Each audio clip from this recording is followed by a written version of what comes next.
If your heart has been thudding since 7 p.m. and you're out of fingernails left to chew, then you might be a Vikings fan. Hey guys, what's up? Josie back here again.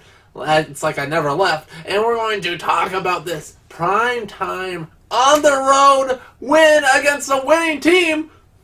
Vikings game against the Cowboys. Let's talk about the man himself, Kirk Cousins, the guy that cannot beat winning teams, especially on the road.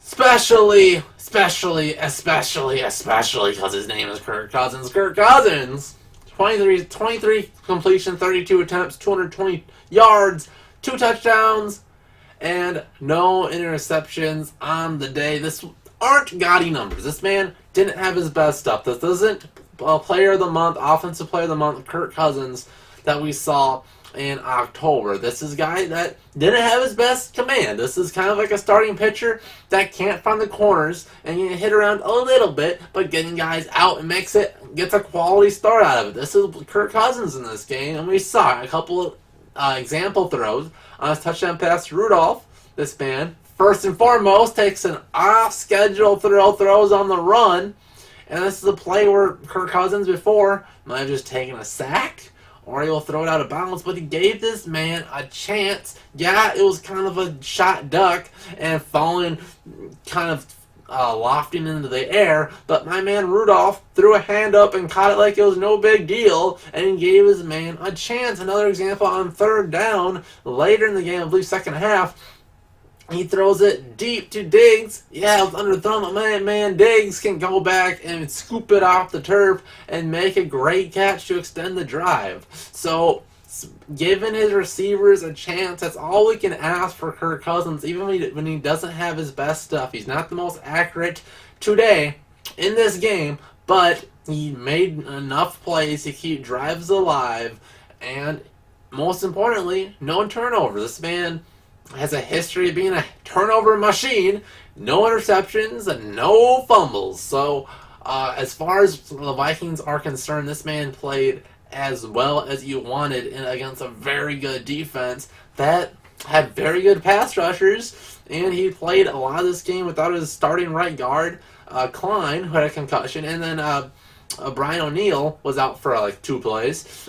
So, even with a little bit of a banged-up offensive line, they still made it and got it done. And gotta give the offensive line credit. Give their man Riley Reef, who was criticized a lot last year. Brian O'Neill, who continues to be a very, very good offensive tackle, for keeping these very good pass rushers off of Kirk Cousins. Bradbury had a good game again. So great to see all around. So let's see who caught those balls of Cousins. And his go-to guy was my man Dalvin Cook, who is probably the best screen back in the league. Tell me someone better. Oh, Alvin Kamara. Alvin Kamara only gets press of being a good route running back because he's not a Viking. If he was a Viking, then we would talk about him just like Dalvin. He has 7 receptions on 7 targets, perfect 86 yards, 12.3 average, along of 30. This man, just give him a little 2-yard pass, and he'll turn up the field, give you a first down. It's a cheat code with Dalvin Cook in space. The best screen back in the NFL, bar none. Not even close. This is what separates him from the Adrian Petersons of the world. He can do so much more in the passing game than Peterson could ever do. Moving on, Stephon Diggs. Maybe not his best game. 3 receptions, 49 yards on 6 targets, but all 3 catches were extremely clutch. All came on third downs, all for first downs. That's what you want from your star receiver. No Adam Thielen, he's going to get a lot more attention. But can your best players make the best plays when it matters the most? And that exemplifies that example pass where Cousins gave him a chance. He picked it off the turf, makes the first down on his 27-yard catch. So, great play by Diggs. He did enough to get the Vikings a chance. It's like the rest of our offense. Irv Smith, already the Vikings' 3rd receiver, the youngest player in the NFL, 2nd rounder, loving it. 5 receptions, 34 yards, a solid day. BC Johnson, 2 for 25, Kyle Rudolph, the most Kyle Rudolph game that we've seen in a long time. I can't recall one since maybe the Ponder days. He had 4 receptions, 14 yards. You're like, oh, he didn't do a whole lot. This man had 2 touchdowns and a 2-point conversion and all kinds of first downs. This man either caught first downs or touchdowns, and it's great to see. Irv Smith and Rudolph combined for 9 catches and 48 yards, 2 touchdowns. Especially when Thielen is back, the doubles teams on the outside is going to be there. They do not want Thielen or Diggs to beat him. And these tight ends are going to be running like crazy in the middle of the field. And this was the game where you're like, all right. Well, we were very critical on this Kyle Rudolph extension, but this game, he kind of earned his money. 2 touchdowns, 2-point conversion. Hands like glue, the best hands on the team, and that's with a team with a ton of good pass catchers. Great to see. And then also, my man, Laquan Goatwell, 1 catch, 10 yards. I think this man's going to be on the team the rest of the year. Wide receiver 4, making enough plays. You love how active he is in the run game. Such a fun player Laquan Treadwell is on his redemption story. You hate to see it. And then Alexander Madison 1 for 2. So a big thing you saw in that list is it's a lot of names. And my man Kirk Cousins had to spread the ball around. It wasn't Coach DiFilippo offense where it was just throw it 20 times to either Diggs or Thielen and maybe a handful somewhere else. No, this was spreading the ball around, get everybody involved. The defense doesn't know where the ball's going. And that's what you have to do, especially without Adam Thielen on the team. So, a solid passing game without debatably our best pass catcher on the bench. So, a great game. Let's look at where we did really well, though. This was running the football, and this was a strategic effort by Stefanski. This was a running team that wasn't doing very good in the first half. My man Dalvin was about 35 yards at the end of the first half. It was a 17-14 game. The Dallas looked like they were going to start running the table. They tied it at 14. The Vikings got that last-second field goal. And you're like, all right, this might end up being a shootout. Do we just let Kirk Cousins drop back, maybe sit in the pocket, or sit in shotgun, and just throw it to Diggs, throw it to Treadwell, throw it to Irv Smith a bunch in this? No. He said, we're going to run the rock. We're going to make some changes. C.J. Ham is going to be a Pro Bowler after this game, and he's going to rock every linebacker that he comes head-to-head with. And my man Dalvin's going to have a sensational second half and almost get 100 yards on the day. This is where Coach DiFilippo would have threw that all away and said, let's pass it a lot. And then Dalvin wouldn't have had nearly as good of a day because he said, well, it didn't work in the first half. It obviously won't work in the second. So great job by Stefanski and company to sticking with it, making the necessary changes, and get Dalvin Cook 26 carries, 97 yards. Yeah, only a 3.7 average is not the best, but 1 touchdown along with 23. This man had 100 yards in the bank before he almost fumbled the ball in the last drive and lost 3. But man, my man Dalvin, yeah, I love him. Almost 200 total yards on the day. A great day for Dalvin Cook. Alexander Madison being the cheaper, younger, better version of Latavius Murray. 8 carries, 52 yards, a 6.5 average. And even Kirk Cousins scrambled for 5 yards on a play. So our run game did so much. And not only is it great to have a run game just in general, we need the yards, but this game what gave the Vikings this time of possession. We were in a position at the end of the game where if the Cowboys had any more time, if they had 30 more seconds, Vikings probably lose. But we ran the ball well. I mean, you could throw 100 yards on Kirk Cousins' stat sheet and minus it from the running game, but that just scores too fast. You don't have the time of possession needed. Running the football was the key to this victory, and we did it super well. But the Cowboys did not. Let's look at their rushing numbers. Ezekiel Elliott, the premier, maybe the best running back in the NFL, top 3, most people would say, for sure top 5. 20 carries, 47 yards, 2.4 average, along of only 6 No Linval Joseph, no problem. Huge props to my man Jaleel Johnson, who, myself included, wrote off as being a poor choice for nose tackle in preseason when we saw teams running up and down the field on us, and we were looking, pointing at this guy. He's not good at that spot. And then when it matters the most, against one of the best offensive lines in the league, against one of the best running backs in the league, he's a big part of why we shut down Ezekiel Elliott. He says, no, I'm an offensive lineman. Of course I'm good. And does everything you want out of a nose guard, freeing up our linebackers, making plays on it by himself. And when you shut down Ezekiel Elliott to under 50 yards, you did something right. But let's look at what we didn't do so right on. Pass defense. Woohoo!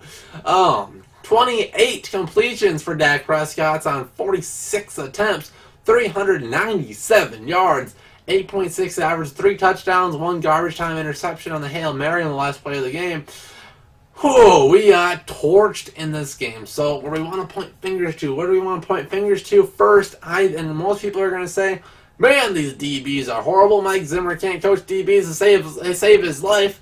Maybe a little truth to that, but this man, Dak Prescott, could sit down, have a tea party, file his taxes, and even make a few calls to some friends, and then still throw the pass 8 yards out of bounds, and Amari Cooper toe taps it for the 25-yard completion. And that's what this game was. They had all time behind this great offensive line. They were opening up holes for Zeke, but man, were they pass protecting well. It was a battle on the offensive tackles, and maybe a little holding calls that weren't called, but I kind of liked it that the refs let the offensive linemen play on both sides. I don't recall a single offensive holding. There was one garbage defensive holding on Harrison Smith that did negate a sack, but the Vikings only got home for 1 sack in this game. And when that's one of our strengths is our pass rush, namely our defensive ends that are both playing at all-pro level, when you negate that, you're going to pass the ball very well. We had to blitz a lot more than usual, and even the blitzes didn't get home most of the time. And that's going to make guys look bad. So first guy that looks bad the most was Mike Hughes. No Trey Waynes. Mike Hughes gets shoved in there fresh off an ACL injury in his second year in the league. Of course they're going to say, throw at that guy. So that's exactly what they did. He got targeted a ton and gave up a lot of yards. But I don't think he was really that bad. He was in position for the majority of the game. And there could have been a turning point interception in the first half. Ball through, hit him right between the numbers, dropped it, could have been a pick six, and at that point it would have been 21-0, and I think the Vikings at that point blow out the Cowboys. We have all the momentum, but enough of a sigh of relief gave Dak the confidence to keep targeting this man, and it worked. They got a lot of yards, but against some really good receivers, Mike Hughes had a lot of trouble negating their yardage and catches. But he had such a huge task ahead of him. Of course, a lot of good tape in this one's going to be good for his progressions. Hopefully, he can learn. But the best scorer, Darrelle Revis, wouldn't hold this man down for the 8 seconds that Dak Prescott got every time. So Hughes gave a lot of yards, but I don't think totally on him. And so much of it isn't even on our D-line. It's a combination of their offensive line is really good, and Dak Prescott's one of the more elusive quarterbacks to make these off-schedule throws in the NFL. So that combination was really hard for the Vikings DBs to play in this game. And then, secondly, looking at Xavier Rhodes, a very rare good game. I mean, the quarterback throws for about 400 yards. You're looking at Rhodes first and foremost, but you look pretty good. This was, dare I say it, almost 2017 Rhodes-esque. You saw almost no throws thrown his way. Yeah, of course, the first read's going to be whoever Mike Hughes is on, but he never got off of that and throw it to Rhodes, who blew coverage like you saw once or twice every single game this year. He must have been very sticky on the other side to force those throws to Hughes all the night. So I thought Rhodes probably played well. The other corners, I liked Holton Hill getting a few sightings in there. Mackenzie Alexander was kind of off and on. But it's tough to cover. Because this man, Amari Cooper, I thought he was like a top 10-ish wide receiver. And after this game, man, is this guy the best receiver in the league? Because he has all the tools. 11 catches, 147 yards, and probably 80 of those yards came on toe tap catches. Man, it was like 3 in a row on one drive. This man is really, really good. 1 touchdown, long of 20. Randall Cobb with a little bit of a career resurgence, still killing the Vikings. 6 receptions, 106 yards. He also got a touchdown, and Michael Gallup 4 for 76 and a touchdown. So those were those big 3, and he put up 2 100-yard receiving days, and then 1 at almost 80. That's really, really tough. But then this Cowboys team really is good and gave our defense, their pass defense, a run for their money. And you love what we saw where Mike Zimmer clearly had a game plan where I'm going to say stop Ezekiel Elliott first and foremost and make Prescott beat us. And Prescott really did rise to the challenge. And through grasping at straws at the very end, we won it. A Hail Mary, my man J-Ron, 6'4", DUINT for the win. And there we have it. The Vikings come through 28-24, primetime W. And we didn't even talk about special teams where Dan Bailey, once again, was again perfect and did everything in this one. So give me your thoughts in the comment section down below. How excited are you to see the Vikings win in prime time against a good Dallas Cowboys team? We really saw how good they are up. Their whole roster is very good. And the Vikings said, we're a little bit better. Give me your thoughts in the comment section down below. We'll see you guys in the next JOZ Vikings video. This one will be a bit sooner.